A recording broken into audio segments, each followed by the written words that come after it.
Hello students, आज આપણે ભણીશું એક new chapter perioperative care. Perioperative care મતલબ operative means it's related to surgery operation. તો કે જ્યારે પેશન્ટ એડમિટ થાય હોસ્પિટલમાં તો એ એડમિટ થાય છે કોઈ પર્ટિક્યુલર કોઝના કારણે, પર્ટિક્યુલર પ્રોબ્લેમ્સના કારણે। એના પછી નર્સિંગ ડાયગ્નોસિસ જે છે એ આઈડેન્ટિફાઈડ થાય because of various diagnostic evaluation ના થ્રુ એન્ડ પછી જ્યારે એ પેશન્ટને કોઈ પર્ટિક્યુલર પ્રોબ્લેમ હોય તો સર્જરી કરવામાં આવે। સર્જરી કર્યા પછી પેશન્ટને હોસ્પિટલમાંથી ડિસ્ચાર્જ આપવામાં આવે। તો આ આખી જે પ્રોસિજર જે છે તો એ આખી આ પીરિયડ જે છે એને આપણે કહીશું પેરી ઓપરેટિવ પીરિયડ ઓર પેરી operative nursing care. Perioperative care મતલબ કોણ પ્રોવાઈડ કરશે? તો નર્સ જે છે એ કરશે care provide to the patient. પેરી ઓપરેટિવની અંદર મેઇનલી 3 સ્ટેજ જે છે, 3 ફેઝ જે છે એ ઇન્ક્લુડ થાય છે। First is a pre, intra and post operative nursing care. તો આપણે ડિફરન્ટ જોઈશું। પ્રી ઓપરેટિવ કેર જોઈશું, ઇન્ટ્રા ઓપરેટિવ કેર જોઈશું and post operative. Pre means કે સર્જરીના પહેલાંની care, intra means during the surgery and post means after the surgery. કઈ nursing care જે છે એ નર્સે પ્રોવાઈડ કરવાની હોય છે પેશન્ટને, એ આપણે આજે જોઈશું। This is the pictures of the operation theatre. તો સર્જરી જે છે એ કેમ કરવામાં આવે? તો એ એક પ્રોસિજર છે કે જેમાં કોઈ પેશન્ટ જે છે એને કોઈ ડિસીઝ થઈ હોય, ઇન્જરી થઈ હોય, કોઈ ડિફોર્મિટી હોય તો ફિઝિકલ જે કોઈ પ્રોબ્લેમ હોય તો એને રિપેર કરવા માટે, રીએડજસ્ટ કરવા માટે ઓર્ગનને આપણે સર્જિકલ પ્રોસિજર જે છે એ કરતા હોઈએ છીએ। એન્ડ સમટાઈમ્સ પેશન્ટની જે બોડી છે એ બોડીનો પર્ટિક્યુલર જે પાર્ટ જે છે એને બી રિમૂવ કરવા માટે બી કરતા હોઈએ છીએ। તો સર્જરી આપણે બહુ બધી વાર સાંભળ્યું હોય કે ઓપરેશન કે પછી સર્જરી। તો દેર આર બહુ બધી અકોર્ડિંગ ટુ ડિસીઝ કન્ડિશન કે બહુ બધી સર્જરી જે છે જેના નામ આપણે સાંભળ્યા છે, જેમ કે કેટરેક્સ જે છે, સર્જિકલ પ્રોસિજર જે છે CS, then CABG, coronary artery bypass grafting, appendectomy, appendicitis માટે કરીશું। તો આ બધા એક્ઝામ્પલ જે છે કે ઓપરેશનના ઓર સર્જરીના। તો this is the caring for peri operative client. So this is the content outline કે આજના વિડીયોમાં આપણે શું જોઈશું? તો એની આઉટલાઇન છે કે objective, introduction, phase, types, categories, pre operative assessment, surgical factors, pre operative preparation, nursing diagnosis, post operative care, nursing diagnosis and intervention in post operative period and post operative complication. આટલી વસ્તુ આપણે આજના વિડીયોમાં જોઈશું। This is the objectives of the perioperative care. So at the end of this lecture, student must able to differentiate the phase of the perioperative care જે આપણે જોઈશું, ભણીશું, categories જોઈશું, પેરીઓપરેટિવ અસેસમેન્ટ, પ્રી ઓપરેટિવ અસેસમેન્ટ કેવી રીતે કરીશું।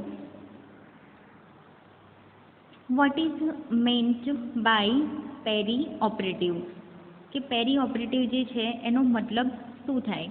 પેરી operative is a term use to describe the entire span of surgery including what occurs before, during and after the actual operation. કે પેરી ઓપરેટિવ જે છે એ ટર્મ છે એ શેના માટે યુઝ કરવામાં આવે છે? તો ઇટ્સ ડિસ્ક્રાઇબ ધી, એ શું ડિસ્ક્રાઇબ કરે છે કે it's entire span of the surgery, કે આખો જે સમયગાળો કહેવાય, જે ટાઈમ પીરિયડ જે છે કે આખો સમયગાળો મતલબ કે પ્રી ઓપરેટિવથી લઈ અને પોસ્ટ ઓપરેટિવ સુધીનો જે સમયગાળો જે છે એ દર્શાવે છે પેરી operative care. So before, during and after the actual operation, operation પહેલાં, ઓપરેશન કરતી વખતે એન્ડ ઓપરેશન થઈ ગયા પછીનો આખો જે ટાઈમ પીરિયડ જે છે એ દર્શાવે છે પેરી ઓપરેટિવ કેર આ ટર્મ। ફેઝ ઓફ પેરી ઓપરેટિવ કેર, કે પેરી ઓપરેટિવ જે કેર છે એના મેઇનલી 3 ફેઝ છે। pre-operative care, intraoperative care and post-operative care. First is pre-operative care. Pre means it's a begin or before the surgical procedure. Begins with the decision to perform the surgery and continues until the client has reached the operating area.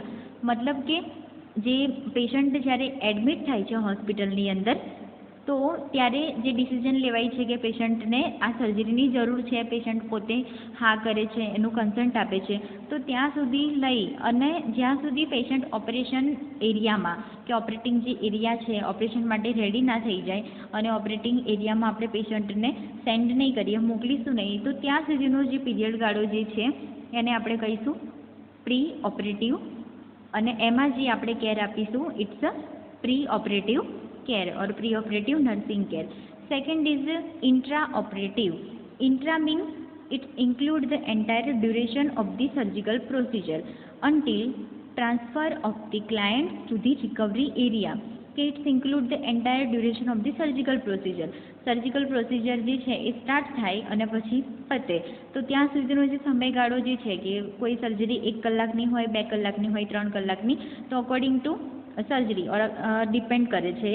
તો એ જે period ગાળો જે છે એ આખો period ગાળો એને કહીશું આપણે intra, until transfer of the client to the recovery area. તો ઓપરેશન પતે અને પછી પેશન્ટને આપણે શું કરીએ છીએ કે ઓપરેશન પતે પછી આપણે પેશન્ટને રિકવરી યુનિટની અંદર અથવા તો પોસ્ટ ઓપરેટિવ રૂમની અંદર ટ્રાન્સફર કરીશું.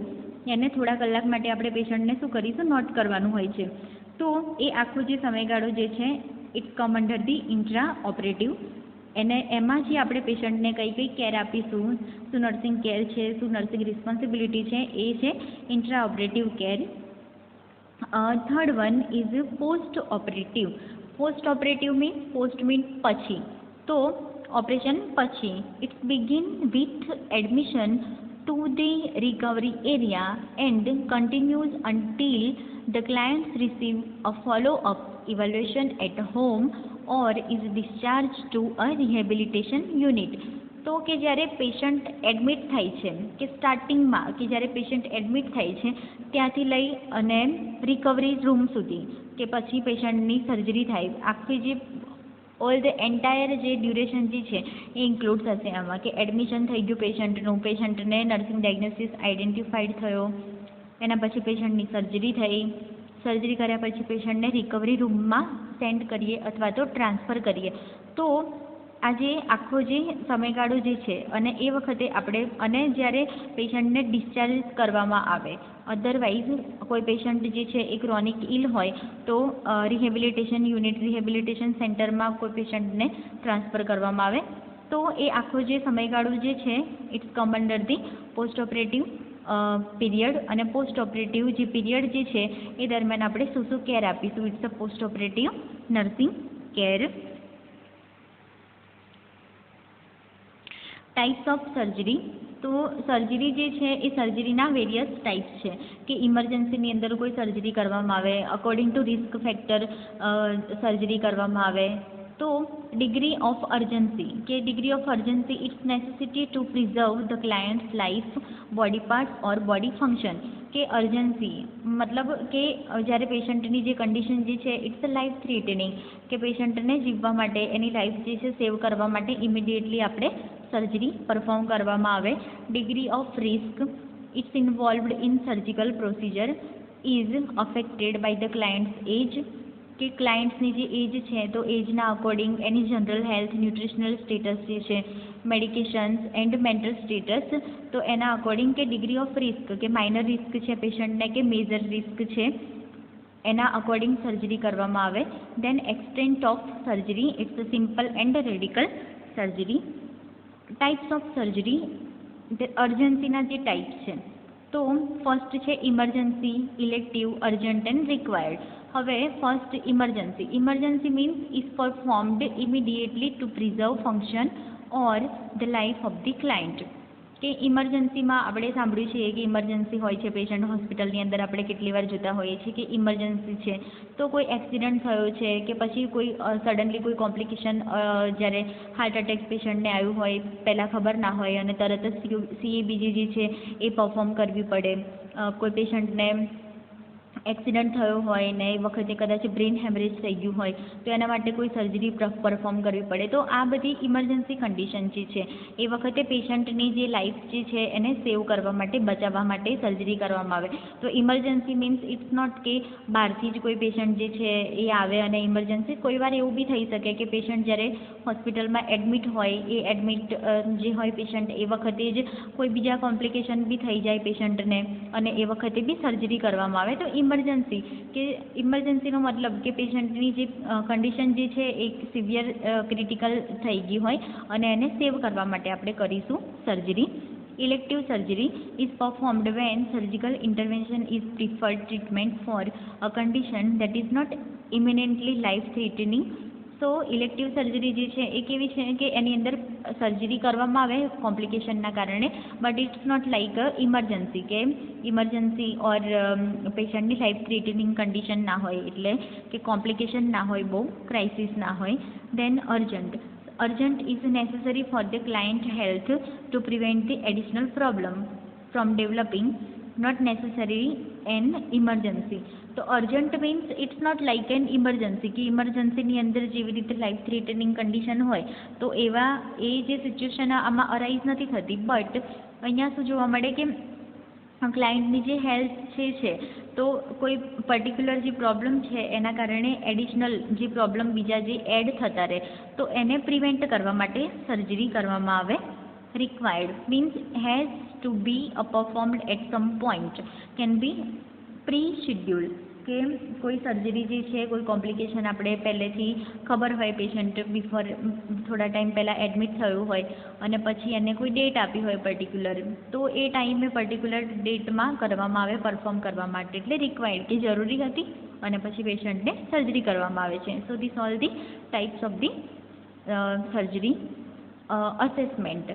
તો assessment is a major step કે પેશન્ટ જે ક્લાયન્ટને જે છે એનું આપણે અસેસમેન્ટ કરીશું. અસેસમેન્ટની અંદર આપણે પેશન્ટની હેલ્થ હિસ્ટ્રી છે એ ચેક કરીશું. So client assessment it's various depending on the urgency of the surgery. કે ક્લાયન્ટનું અસેસમેન્ટ આપણે કરવામાં આવે, ક્લાયન્ટને આપણે ક્વેશ્ચન પૂછીશું, ક્લાયન્ટ્સના જે ફેમિલીઝ જે છે એને આપણે ક્વેશ્ચન પૂછીશું રિલેટેડ ટુ ક્લાયન્ટ્સ જ્યારે પોતે એબલ ના હોય આન્સર આપવા માટે. તો પણ એ ડિપેન્ડ કરે છે કે અર્જન્સી હોય તો એ વખતે આપણે ક્લાયન્ટને એટલા બધા ક્વેશ્ચન પૂછવા નહીં રહીએ. તો according to urgency it's depend. Then time for pre operative assessment.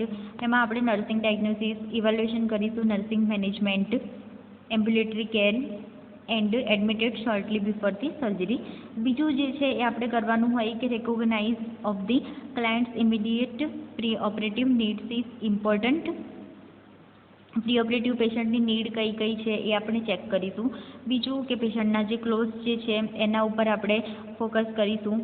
આપણે પેશન્ટને જે પ્રી ઓપરેટિવ જે સર્જરી જે છે કરવાના છીએ તો એના રિલેટેડ ફૂલ ઇન્સ્ટ્રક્શન આપીશું. લાઇક ડાયટ રેસ્ટ્રિક્શન, કોઈ પર્ટિક્યુલર ડાયટ માટે રેસ્ટ્રિક્શન હોય, કોઈ મેડિસિન માટે રેસ્ટ્રિક્શન કરેલું હોય, પેશન્ટને NPM કે નથિંગ પર માઉથ કંઈ બી આપવામાં ના આવે, પેશન્ટને પીવાનું નહીં, કંઈ ખાવાનું નહીં. તો એ બધું ઇન્સ્ટ્રક્શન આપણે પેશન્ટને આપીશું અને એન્સર કરીશું કે ક્લાયન્ટ જે છે કે એ ફોલોવડ કરે. અને સપોઝ કોઈ કારણોસર કે પેશન્ટ એ ફોલો નથી કરતું તો ઇમિડિયેટલી આપણે શું કરીશું કે જે સર્જન જે છે એને આપણે ઇન્સ્ટ્રક્ટ કરીશું અબાઉટ કે ફોલો કર્યું છે કે નહીં કોઈ specific instruction. Pre operative assessment. So એમાં mainly 5 step. First, pre operative laboratory and diagnostic study, review the client's health history and preparation for surgery, assess physical need, assess psychological need, assess cultural need. First, review pre-operative laboratory and diagnostic study. કે preoperative કે operation જે છે એ કરવા પહેલાં આપણે diagnostic various lab test and diagnostic study આપણે પેશન્ટને કરવાની હોય છે. તો એમાં શું શું ઇન્ક્લુડ થાય છે કે first complete blood count, CBC, blood type, પેશન્ટનું બ્લડ કયું છે એ આપણે ચેક કરીશું, ક્રોસ મેચ કરીશું. જે પેશન્ટને બ્લડ જે છે એ ચડાવવાનું છે. કોઈ વાર એવું બી થતું હોય કે ઓપરેશન દરમિયાન પેશન્ટને એક્સેસિવ બ્લીડિંગ બી થતું હોય, તો એ આપણે રિસ્પોન્સિબિલિટી છે એઝ અ નર્સ કે આપણે પેશન્ટનું બ્લડ કાઉન્ટ, બ્લડ જે ટાઈપ છે એ કયો છે, જેમ કે એ છે, એ પોઝિટિવ છે, B positive, A B positive or O positive, તો એ પ્રમાણે આપણે ચેક કરી લઈશું.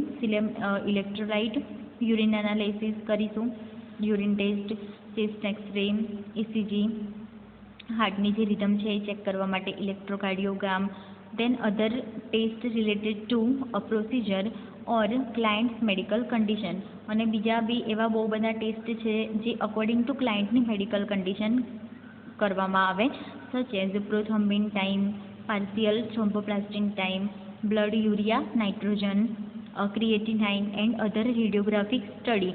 તો આ બધા વેરિયસ ટેસ્ટ જે છે, આના સિવાય બી બીજા ઘણા બધા એવા ટેસ્ટ જે છે એ અકોર્ડિંગ ટુ પર્ટિક્યુલર સર્જરી જે છે એ કરતાં પહેલાં ડાયગ્નોસ્ટિક સ્ટડી આપણે કરવાની હોય છે. Review the client health history and preparation for a surgery. Health history of present illness and reason of surgery. તો ફર્સ્ટ આપણે ચેક કરવાનું છે કે પ્રેઝન્ટમાં જે ઇલનેસ જે છે કે પર્ટિક્યુલર કઈ ઇલનેસ છે, શેના કારણે સર્જરી કરવામાં આવે છે એ આપણે જોઈશું. પાસ્ટ મેડિકલ હિસ્ટ્રી, કે પાસ્ટની અંદર કોઈ મેડિકલ પ્રોબ્લેમ છે, હતો કે નહીં એ ચેક કરીશું. મેડિકલ કન્ડિશન એક્યુટ અને ક્રોનિક એ બી જોઈશું આપણે જોડે, કે કોઈ એક્યુટ અધરવાઇઝ કોઈ ક્રોનિક, લાઈક હાઇપરટેન્શન જે છે, પેશન્ટને ફીવર છે, ઇટ્સ લાઈક ઇન્ક્લુડિંગ એક્યુટ. દેન ક્રોનિકની અંદર આપણે જોઈશું કે ડાયાબિટીસ મેલાઇટસ કોઈ પેશન્ટને હોય, તો આ બધા જે કન્ડિશન જે છે, મેડિકલ કન્ડિશન જે છે કે નહીં એ આપણે જોઈશું. દેન પ્રીવિયસ હોસ્પિટલાઇઝેશન એન્ડ સર્જરી, પહેલાં કોઈ પેશન્ટ એડમિટ થયું છે હોસ્પિટલમાં, કેમ થયું છે, કોઈ સર્જરી થઈ છે, કઈ સર્જરી હતી, એ બધું આપણે જોઈશું. History of any past problem with anaesthesia. So this is the very important particular, because anaesthesia આપણે જોઈએ છીએ કે કોઈ પણ પર્ટિક્યુલર સર્જરી જે કરવાની હોય તો એ સાઇટની અંદર શું એનેસ્થેસિયા જે છે એ એપ્લાય કરવામાં આવે, લોકલ એનેસ્થેસિયા કે જનરલ એનેસ્થેસિયા. હવે કોઈ પાસ્ટની અંદર એ સર્જરી થઈ હોય કોઈ, તો એમાં એનેસ્થેસિયા જે છે એ આપ્યું, એ વખતે કદાચ કોઈ કોમ્પ્લિકેશન થવાના ચાન્સીસ છે, તો પેશન્ટને કોઈ કોમ્પ્લિકેશન થયું છે કે નહીં, તો એ બધું આપણે ચેક કરીશું. પેશન્ટની હિસ્ટ્રી લઈશું. એલર્જી, પેશન્ટને કોઈ મેડિકેશનથી એલર્જી જે છે, પર્ટિક્યુલર કોઈ ઓઇન્ટમેન્ટથી એલર્જી જે છે કે નહીં એ આપણે જોઈશું. પ્રેઝન્ટ મેડિકેશન કઈ કઈ ચાલે છે એ જોઈશું. Substance abuse use like alcohol, tobacco, street drugs and review of the system. Third one is assess physical need, કે કઈ કઈ ફિઝિકલ નીડ જે છે એ પેશન્ટને જરૂર છે એ આપણે અસેસ કરીશું. First is ability to communication કરવાનો પેશન્ટના રિલેટિવ જે છે એના જોડે પેશન્ટ કરે છે કે નહીં, આમ કોઈ નર્સ જોડે કરે છે કે નહીં. વાઇટલ સાયન્સ જે છે, તો વાઇટલ સાયન્સની અંદર આપણે blood pressure, pulse rate, respiration check કરીશું. Level of consciousness, patient confuse છે, ડ્રોઝીનેસ છે, અનરિસ્પોન્સિવનેસ છે, એ ચેક કરીશું આપણે. Weight and height, skin integrity, ability to move or ambulant, પોતાની જાતે મૂવ કરે છે કે નહીં, level of exercise, prosthesis, circulatory status. Prosthesis મતલબ કે જે આર્ટિફિશિયલી કોઈ જે ઓર્ગન જે છે એ ઇમ્પ્લાન્ટ કરવામાં આવે એને કહીશું પ્રોસ્થેસિસ. assess the psychological need. So this is also important because of the fear કે કોઈ બી સર્જરી કરવાની હોય તો એ સર્જરી કરતાં પહેલાં ઓબ્વિયસલી કે જે બી ક્લાયન્ટ જે છે એને કેવું હશે, થોડું ડર હશે કે પોસ્ટ ઓપરેટિવ પીરિયડ જે છે એમાં સર્જરી કર્યા પછી કે એને કોઈ કોમ્પ્લિકેશન થશે કે નહીં થાય એનો બી એક ડર હોય, ઓર પેઇન બી થશે સર્જરી કરીશું તો એના કારણે. તો એ સાયકોલોજીકલ નીડ જે છે એની અસેસ કરવાની એન્ડ જે એને સપોર્ટ આપવાનો psychologically and assess the cultural need, કે લેંગ્વેજ નીડ ફોર ઇન્ટરપ્રિટર કે વાત કરવા માટે, કમ્યુનિકેશન કરવા માટે કઈ લેંગ્વેજ એની ઇઝી છે એ લેંગ્વેજની અંદર આપણે વાત કરીશું. Surgical consent. તો consent is also required before the surgery. The client must sign a surgical consent form or operative permit. કે સર્જરી જે છે એ કરીએ એના પહેલાં ક્લાયન્ટ જે છે એ સર્જિકલ કન્સન્ટ જે ફોર્મ જે હોય એમની અંદર સિગ્નેચર કરશે. Client must sign a consent form for any procedure that requires anesthesia and has the risk of complications. કે કન્સેન્ટ ફોર્મ જે છે એની અંદર રિસ્ક જે એનેસ્થેસિયા યુઝ કરીશું તો એ વખતે કોઈ કોમ્પ્લિકેશન બી થઈ શકવાના ચાન્સીસ છે.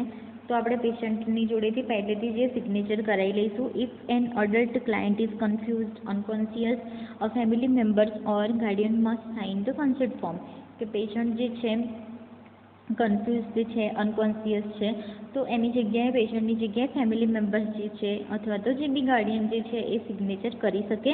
If the client is younger than 18 years of age, a parents or legal guardian must sign the consent form. In an emergency, the surgeon may have to operate without consent.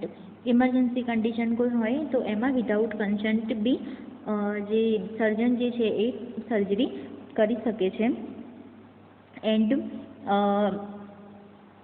જે એના જે relatives જે છે એ લોકોને ફોનથી અથવા તો મેલથી ઓર ફેક્સથી inform કરી શકે. Each nurse must be familiar with agency policy and state laws regarding surgical consent form. કે એક જે નર્સ જે છે એને પોલિસીસના રિલેટેડ, લોના રિલેટેડ ઇન્ફોર્મેશન હોવી જોઈએ related to consent form. Client must sign the consent form before receiving any pre-operative sedatives. Before receiving કે કોઈ બી પ્રી ઓપરેટિવ સેડેટિવ્સ જે છે એ પેશન્ટને આપવામાં આવે એના પહેલાં એની સિગ્નેચર કરાવી લેવી it's necessary. The nurse is responsible for ensuring that all necessary parties have signed the consent form and that is in the client's chart before the client goes to operating room. Operating રૂમમાં જાય client એના પહેલાં નર્સની responsibility છે કે જેટલા બી concern form હોય એમાં signature કરાવી લેવી. Pre operative teaching. કે શું કેવી રીતે ટીચ કરશે, શું ટીચ કરશે. Teaching clients about their surgical procedure and expectation before and after the surgery is best done during the perioperative period. Clients are more alert and free of pain at this time. તો પેશન્ટની જોડે વધારે વાત કરશે તો એનું એની જે problems જે છે એ બી કહી શકશે. તો એનું જે ડર જે છે એ થોડો ઘણો દૂર થશે. Clients and family members can better participate in recovery if they know what to expect. The nurse adopts instruction and expectation to client's ability to understand. Information in pre-operative teaching plans varies with the types of surgery and length of the hospitalization.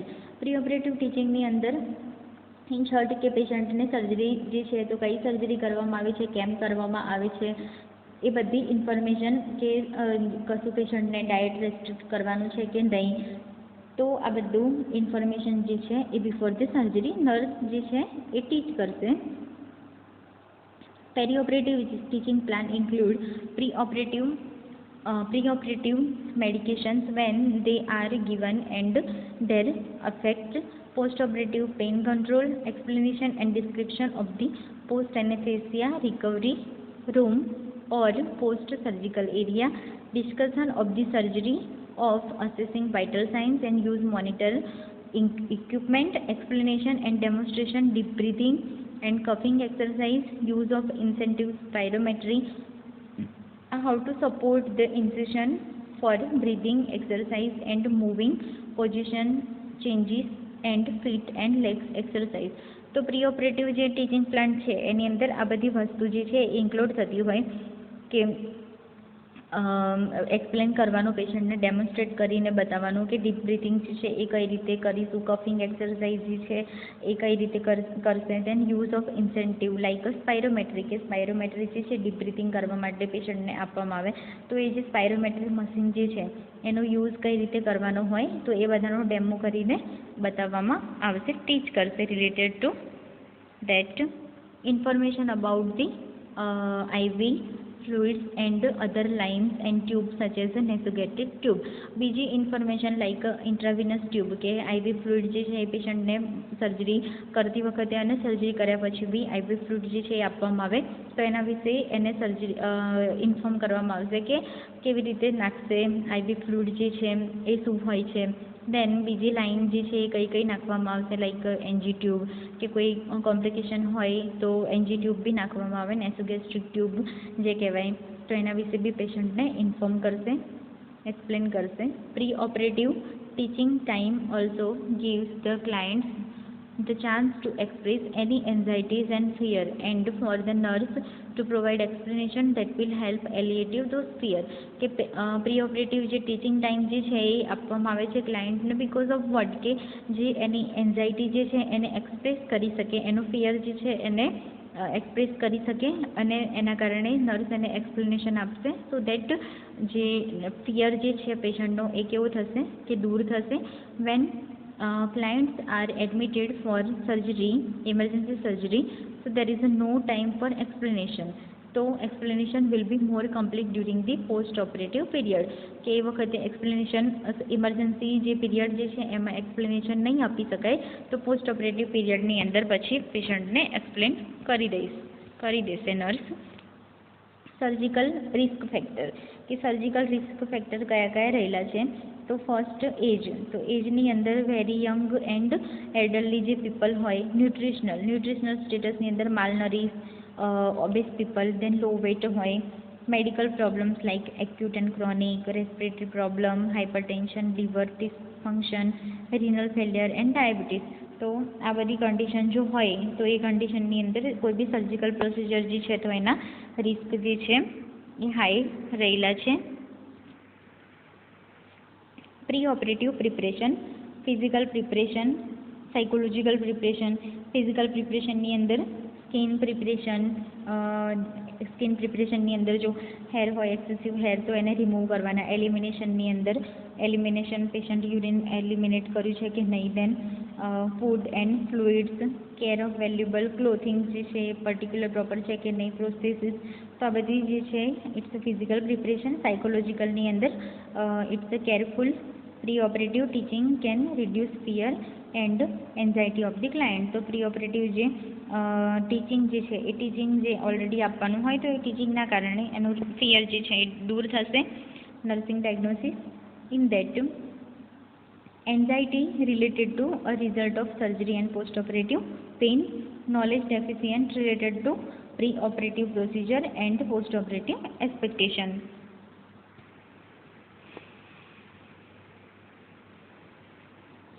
Next is intra-operative nursing care. Intra means while performing the surgery, nurses are responsible for managing 6 areas of risk of infection related to invasive procedure and exposure to the pathogen. તો first જે છે એ risk factor રહેલું છે intra operative period દરમિયાન કે infection જે છે તો જે મેજર જે છે એ શું છે કે ઇન્ફેક્શનને કંટ્રોલ કરવાનું છે. Risk for injury related to positioning during the surgery. Second one is injury, કે ઇન્જુરી થવાનું, પેશન્ટના કોઈ ટિશ્યુને જે કટ થવાનું, ડેમેજ થવાનું રિસ્ક રહેલો છે. Then risk of injury related to foreign objects inadvertently left in the wound. તો કે કોઈ ફોરેન જે બહારથી જે કોઈ બી ઓબ્જેક્ટ જે છે કોઈ વસ્તુનો યુઝ કર્યો હોય તો એ રહી ના જાય એ ચેક કરવાનું છે. Then risk of injury related to chemical, physical and electrical hazard, risk of impaired the tissue integrity and risk for alteration in fluid and electrolyte balance related to abnormal blood loss and nothing per NPO status. તો જે risk જે છે એ બી રહેલું છે કે fluid and electrolyte જે છે એ imbalance થવાનું because of the blood loss, કે સર્જરી જે છે એ પરફોર્મ કરતી વખતે બ્લડ લોસ થતો હોય તો એ વખતે કન્ટિન્યુઅસલી આઈવી જે છે એ આઈવી ફ્લુઇડ બી એક બાજુ શું કરતું રહેવું પડે કે સ્ટાર્ટ રાખવું પડે. તો આ બધી છે કે ઇન્ટ્રા ઓપરેટિવ, તો આટલી રિસ્પોન્સ આ બધા માટે નર્સિસ એન્ડ ઓલ્સો સર્જન જે બી પ્રોસિજર કરી રહ્યું છે એ રિસ્પોન્સિબલ છે પેશન્ટની કન્ડિશન માટે. Post operative care. In the post operative care, immediate post operative period, initial assessment. Post ઓપરેટિવની અંદર કે સર્જરી જે છે એ પતી જાય તો એ પતે એના પછી પેશન્ટને આપણે પોસ્ટ ઓપરેટિવ રૂમની અંદર અધરવાઇઝ રિકવરી રૂમમાં ટ્રાન્સફર કરીશું. તે વખતે ફર્સ્ટ આપણે શું કરીશું કે એરવે જે છે પેટન્સી, કે બ્રીથ કરી શકે છે કે નહીં એ ચેક કરીશું.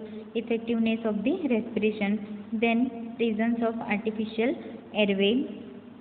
આર્ટિફિશિયલી જે એરવે જે છે એ પ્રેઝન્ટ હોય તો એ આપણે એને અસેસ કરીશું, એના થ્રુ એર એન્ટર થાય છે કે નહીં, પર્ટિક્યુલર એર લે છે કે નહીં. મિકેનિકલ વેન્ટિલેશન ઓર સપ્લિમેન્ટલ ઓક્સિજનેશન.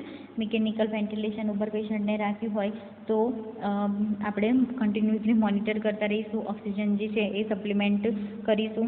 Circulatory status, vital signs obviously આપણે ચેક કરતા રહીશું. હાર્ટ રેટ જે છે, બ્લડ પ્રેશર એ ચેક કરીશું. Wound condition including dressing and drains. Fluid balance, like fluid balance કઈ રીતે ઇમ્બેલેન્સ થઈ ગયું હોય તો ઇન્ક્લુડિંગ ધી આઈવી ફ્લુઇડ આપણે આપીશું. Output from the catheter and drains and ability to void, કે કેથેટર જે છે એ બી ઇન્સર્ટ કર્યું હોય તો આપણે ચેક કરતા રહીશું કે આઉટપુટ જે છે કે નથી એ level of consciousness and pain, કે પેશન્ટ કોન્શિયસ થાય છે ધીરે ધીરે કે કોન્શિયસનેસનું જે લેવલ જે છે એ ચેક કરીશું.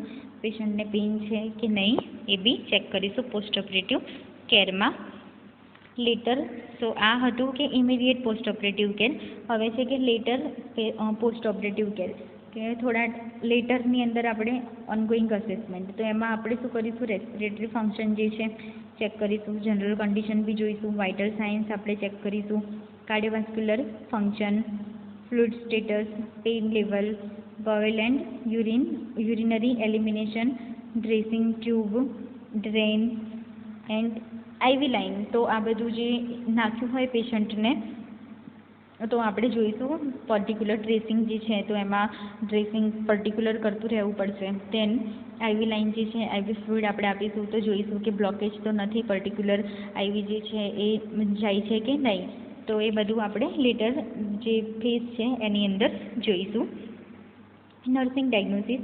Risk of altered respiratory function related to immobility, effect of anaesthesia and analgesic of pain, pain related to surgical incision and manipulation of body structure, altered comfort like nausea, vomiting related to effect of anesthesia or side effect of narcotic, risk of infection related to break in skin integrity or surgical incision or wound drainage, then activity intolerance related to decrease the mobility and weakness secondary to anesthesia and surgery. તો આટલા nursing diagnosis જે છે post ઓપરેટિવની અંદર જોવા મળશે આપણને, કે રેસ્પિરેટરી ફંક્શન જે છે એ અલ્ટર થઈ જશે, પેઇન જોવા મળશે પેશન્ટને, નોઝિયા વોમિટિંગ જોવા મળશે, ઇન્ફેક્શનનું બી રિસ્ક રહેલું છે બિકોઝ ઓફ કે જે સ્કિન ઇન્ટેગ્રિટી, સ્કિન બ્રેકડાઉન થયું હોય એના કારણે, ઇન્સિશનના કારણે. Nurses' responsibility in post-operative phase, ensure the patient airway. First પેશન્ટનો એરવે જે છે એને એન્શ્યોર કરશે. Help maintain adequate circulation, adequate circulation જે છે એને મેન્ટેન કરવા માટે હેલ્પ કરશે. Prevent or assist the treatment of the shock, maintain a proper position and functions of the drain tubes and IV infusion, monitor for potential complication. તો આટલી post operative નર્સિસની responsibility રહેલી છે પોસ્ટ ઓપરેટિવ ફેઝની અંદર. Next is the post operative complication, કે કયા કયા complication રહેલા છે. એક તો બ્લીડિંગ જે છે એ વધારે થતું હોય, હેમરેજ થવાના ચાન્સીસ છે, shock, then hypoxia and aspiration. So this all the complication of the surgery or post operative complication after the surgery. Thank you.